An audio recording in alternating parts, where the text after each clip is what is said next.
Warning: today's video contains descriptions of mental health issues that some viewers may find disturbing. Is there such a thing as evil? In the world of philosophy, psychiatry, theology, and even pop culture, that concept actually has been debated and discussed for years, if not centuries. But lately, all of those circles seem to be leaning very heavily towards yes, evil exists. A 2020 Barna study showed that now more Americans believe in Satan than in God.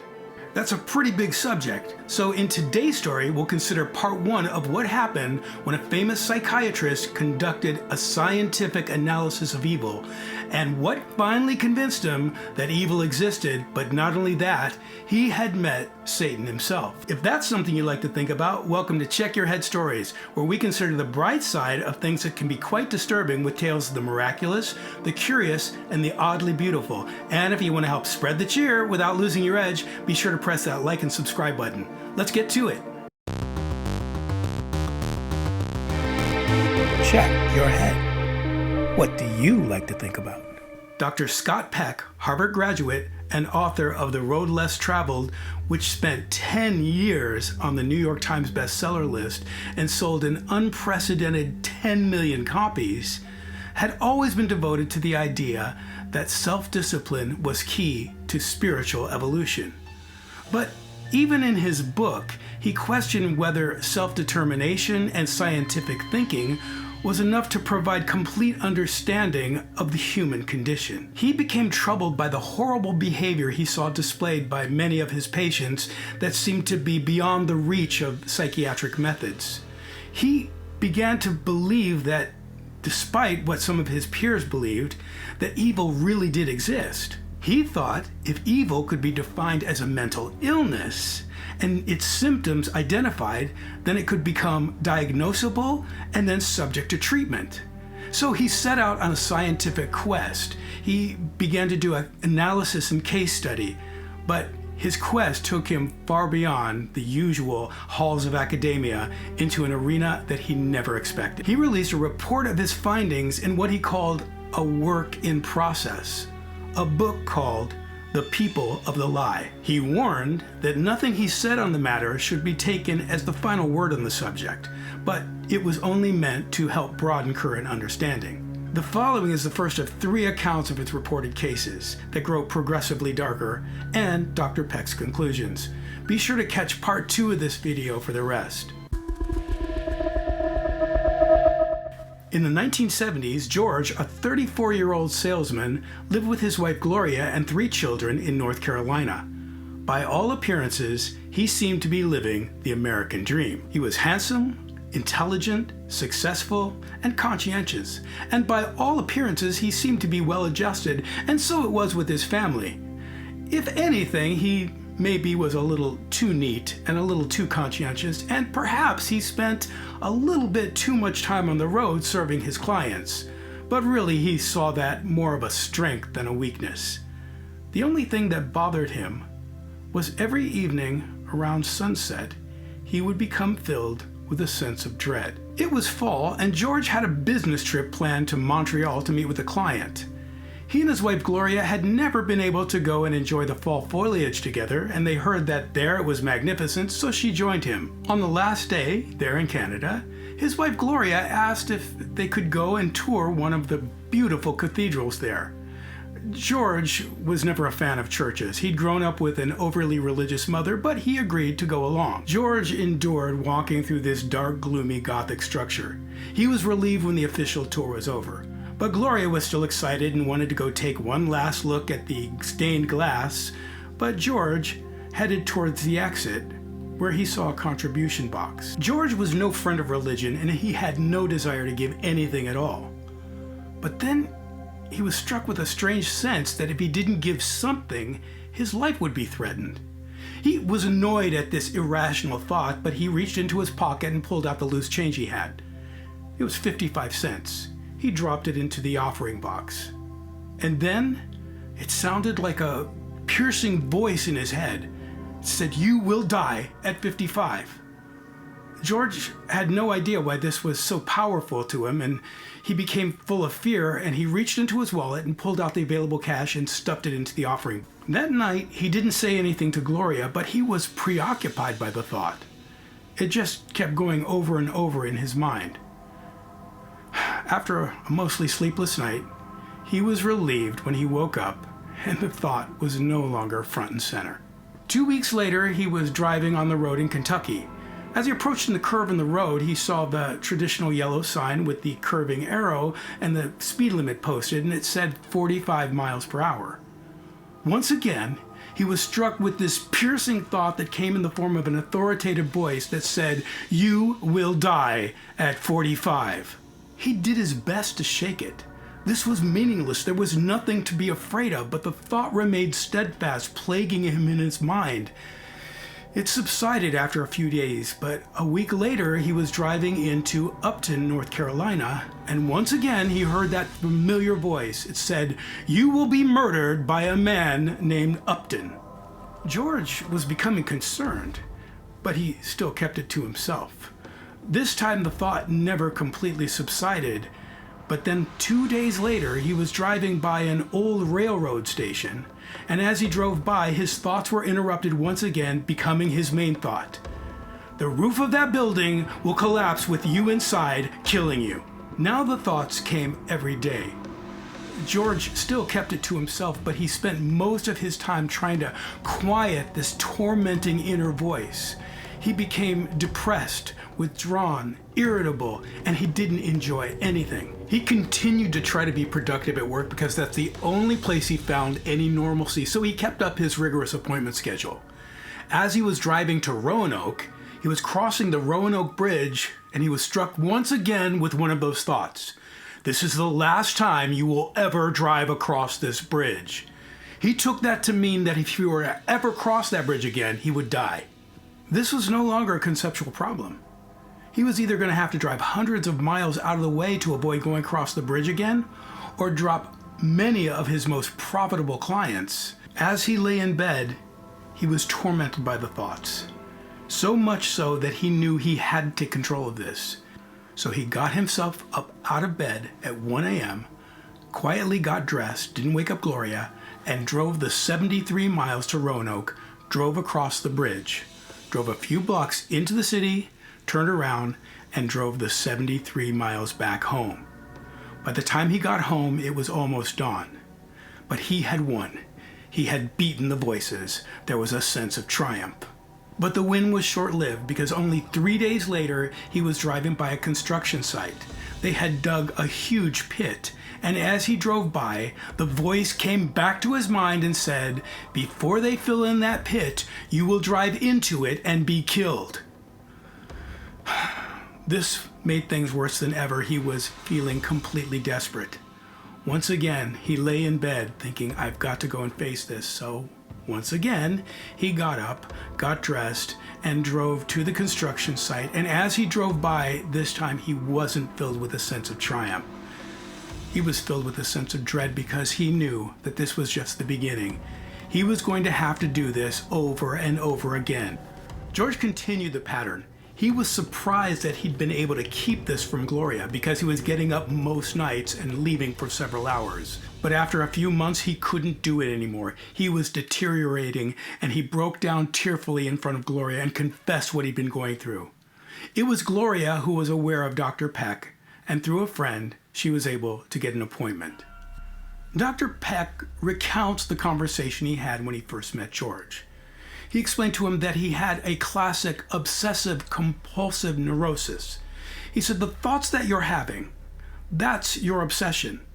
And when you go to the place where you had the thought, that's the compulsion." George said, "Exactly. The thoughts are an obsession.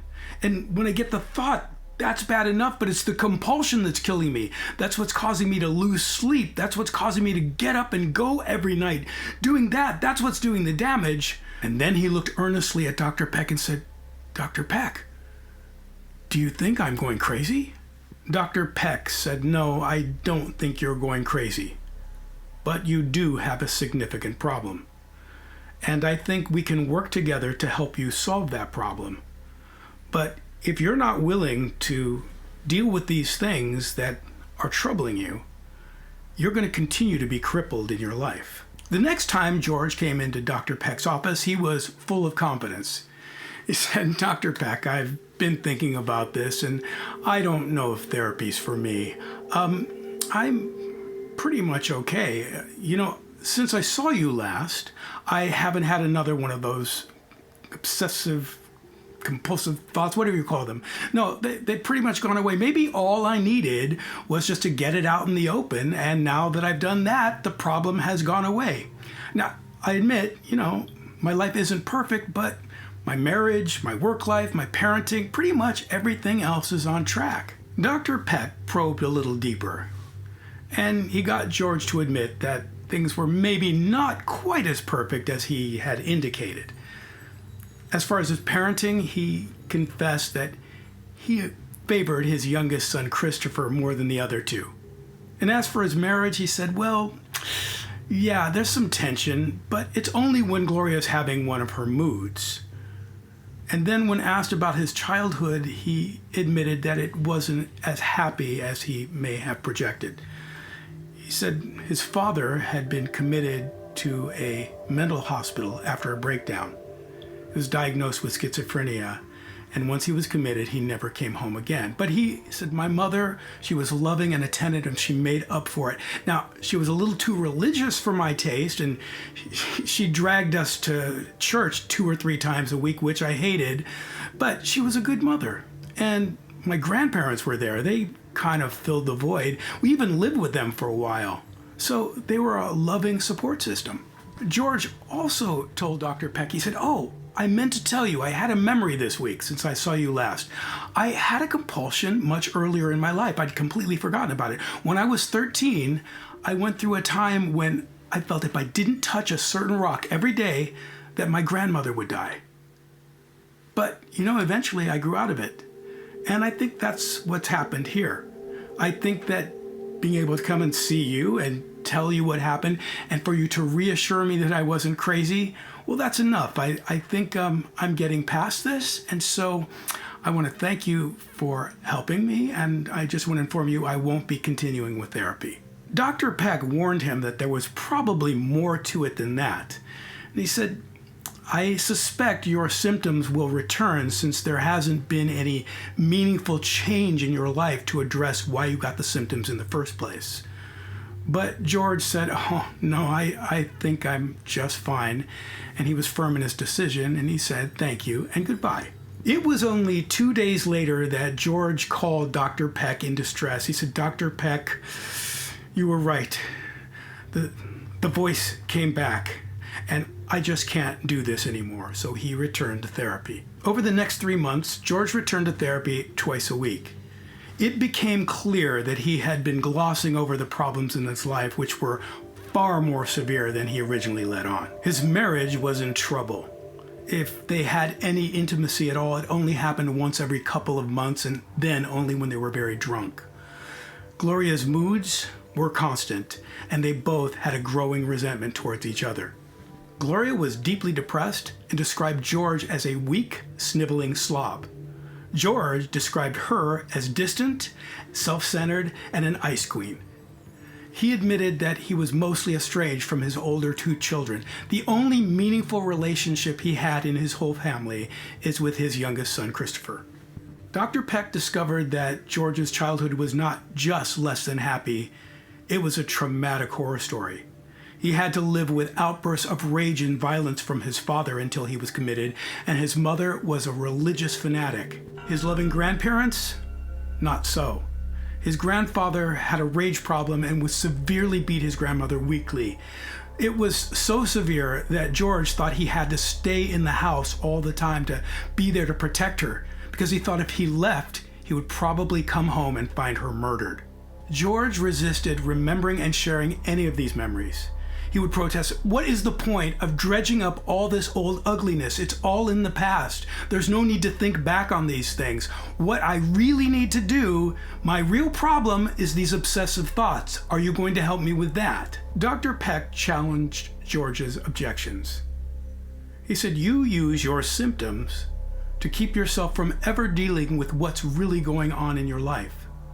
You never take the time to think about the reason that you're having these symptoms. You avoid dealing with your past, your marriage, your parenting, and with death. And until you deal head on with these things, you're going to continue to be tormented. Dr. Peck pointed out to George that he thought about death nonstop. He said, "George, why do you think you hate sunsets? Every day at sunset, you're filled with dread. A sunset is the end of something. It's the end of a day. It's a death of sorts. All of your obsessive compulsive thoughts, they're all about death. You're terrified of death, and you're doing everything you can to avoid facing that terror and taking control. It's still there though, so you end up thinking about it in a way you can't control, and it shows up in the form of these obsessions and compulsions that master you." Dr. Peck thought he had made a major point, but it didn't land with George, so he ended up shutting down the whole line of thinking. This began a time in George's therapy when he went into decline. He began to call Dr. Peck on a regular basis every few days, and sometimes several times a day, depending on how many times he got a thought. He would call frantically and be in tears and say, "Please tell me, forbid me from going back. I don't want to do this compulsion, but I can't stop myself." He would beg Dr. Peck to say, "Tell me what to do." Dr. Peck refused to tell him what to do. He said, "George, no, you must think for yourself. You must make your own decisions." And in turn, George would become very upset. Sometimes he would curse him, or he would start crying, saying, "You're not willing to help me," and hang up. George's condition worsened over the next few months. He kept losing weight. He had intestinal issues. His color changed. He looked more and more haggard. He became more and more erratic in his behavior, and it seemed that soon he was going to have to be hospitalized. Then one day, George came to his session in an upbeat mood. He looked better than he had for weeks, and he was even whistling, and he greeted the doctor with a cheery hello. Dr. Peck was surprised at the improvement, and he mentioned it. He said, "You seem to be doing very well today." And he said, "I'm doing very well today. In fact, I've had a real turnaround with my little annoying problem.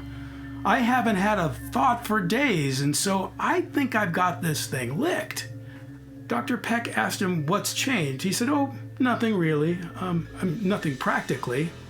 I just decided to think about it in a different way, and suddenly it's all better." Usually, Dr. Peck would be thrilled to see a patient have a turnaround like this, but he had his reservations. He seemed to be observing a breakthrough, but there had been no change in any of the root problems that were causing his symptoms. Then, out of nowhere, George asked, "Do you believe in the devil?" Dr. Peck said, "Well, that's an interesting and complex question. Why do you ask?" George said, "Oh, no reason, just curious." Dr. Peck said, "Just curious?" George said, "Oh, well, I guess there's a little more to it than that." Dr. Peck said, "What do you mean?" He said, "Well, as you know, I've been dealing with my little problem for quite a while now, and I've been calling you, and when I call you, you tell me to deal with it myself, and I realized you weren't willing to help me, so I had to do something myself. And I went ahead and did it." I said, "Did what?" "I made a pact with the devil." Dr. Peck remained silent. After an awkward pause, George felt the need to defend his statement. He said, "But of course I don't believe in the devil, so there's nothing wrong with it. But I thought, I've got to do something. So I thought, why not make an agreement, a contract with something in my imagination? The devil." Dr. Peck just sat back and looked quizzically at George. And George felt the need to go on. He said, "This is the agreement. If I have one of those obsessions, those thoughts, I decided that if I have that thought and I want to go back, I ask the devil that if I decide to follow through with that compulsion and go back to that place, that he would then make that horrible thing happen in the obsessive thought to come true.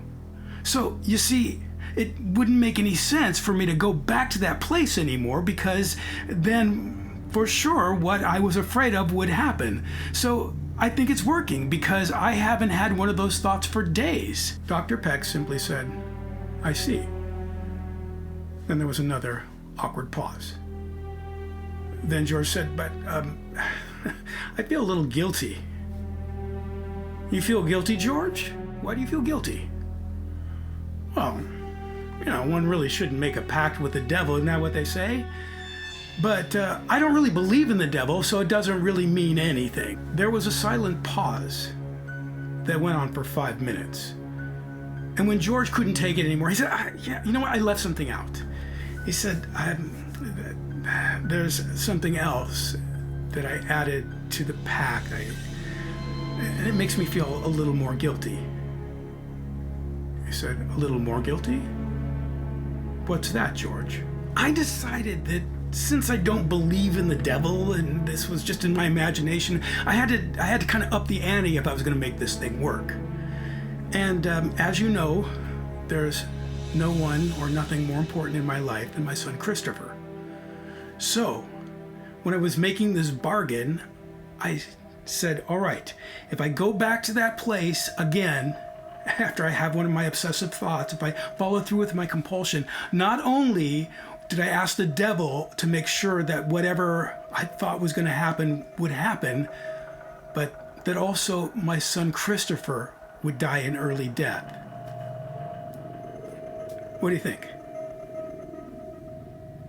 He said, I am very glad, George, that you are feeling guilty. You're glad I'm feeling guilty? I thought you psychiatrists were supposed to help us to not feel guilty. I said, yes, George, that's true. Because if you feel guilty when you haven't done something bad, that's sick. He said, but if you don't feel guilty when you've done something bad, that's sick as well. George looked at Dr. Peck and said, do you think I'm bad? He said, no, George, I don't think you're bad. But by making this pact, you have done something bad, something evil. But I haven't done anything. It was just a thought. But indeed you have done something, George. You made a pact with the devil. That's not a real thing. I don't even believe in the devil. If I had made a pact or a contract with a real person, that'd be completely different. That'd be a real thing. This was just all in my mind. It's not even an action. I don't know much about the devil, George. It doesn't matter. But you made a pact with something, whether in your imagination or real. You made a pact with it, and that is an action. It is something you have done. George, you must listen to me. This is very important. You have a character flaw, a weakness. The fact is, you are a coward. Whenever things get tough, you quit, you sell out. When facing your fear of death, you run away, you refuse to think about it. Instead of admitting that your marriage is in shambles and doing something about it, you run away from that too. You refuse to make any of the necessary changes or even admit that it's a problem. You've tried running away from things you can't escape, but they don't go away. They come and plague you in the form of your obsessions and your compulsions. These symptoms are trying to tell you something. They're trying to tell you to look at the real problems of your life and do something real and significant to deal with them. But you don't. And then you try to run away from your symptoms as well. Instead of facing what's real in your life and these things that you're running away from and what they mean, you'll do anything to give yourself relief, no matter how wicked, no matter how evil, no matter how destructive. You're always looking for the easy way, not the right way, the painless way, the easy way.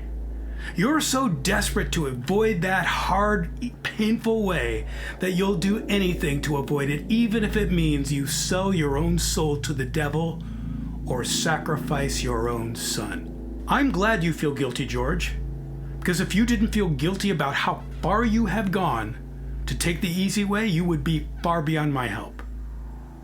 But if you will face the truth and do what needs to be done, there's great hope. But if you continue in this easy way, then I'm afraid, George, you truly are the devil's man. That evening proved to be the turning point in George's healing. He returned to therapy on Monday and his symptoms had returned completely. But there was a difference. George was a different type of patient now. He no longer called the doctor every time he had a rough thought, and he was willing to face and discuss and do the work for the real problems in his life. Over the next couple of months, his symptoms came and went, and they became less and less, and then eventually subsided altogether. At the 2-year mark, George felt confident that he could end therapy.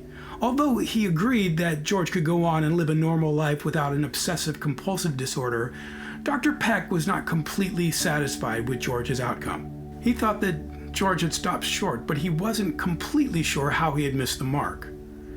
As the doctor continued his scientific analysis into evil, he was about to have a whole new revelation of just what he was dealing with, and come to a completely different understanding of the curious case of George and the pact with the devil. During the time that Dr. Peck was treating George, he was doing so from a purely medical and psychiatric point of view. And it was a classic case of an obsessive-compulsive disorder. His thoughts of death and his obsessions and compulsions would be termed magical thinking. From that model, George's pact with the devil would have been simply another example of magical thinking. It'd be insignificant. However, Dr. Peck was having a hard time dismissing George's pact with the devil as just another imagining. Although he was not a Christian at the time he was treating George, his scientific research into evil was about to bring him into a realm where he would begin to wrestle with his own beliefs. He would soon experience and see things that would convince him that evil was not merely magical thinking, but it was a reality that was part of a very powerful spiritual world. By the time Dr. Peck finished the book People of the Lie, he'd become a Christian, and he looked back on his past cases in a very different way. With this new Christian lens, or model as he liked to say, he viewed George's pact with the devil and his choice to renounce it as the turning point in his life. He now saw that George was well on his way to becoming an evil person, and his pact with the devil, had he continued to embrace it, even though he thought it was imaginary, would have in fact made George evil.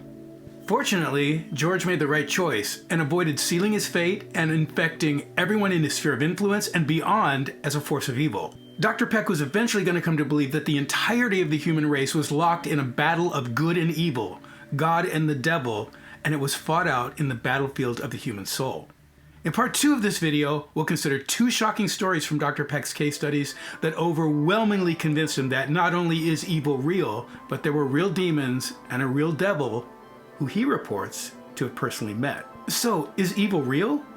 Dr. Peck sure thinks so, and I know what I think, but I'll let you think about that.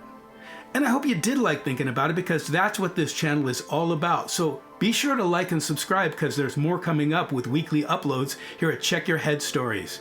See you next time.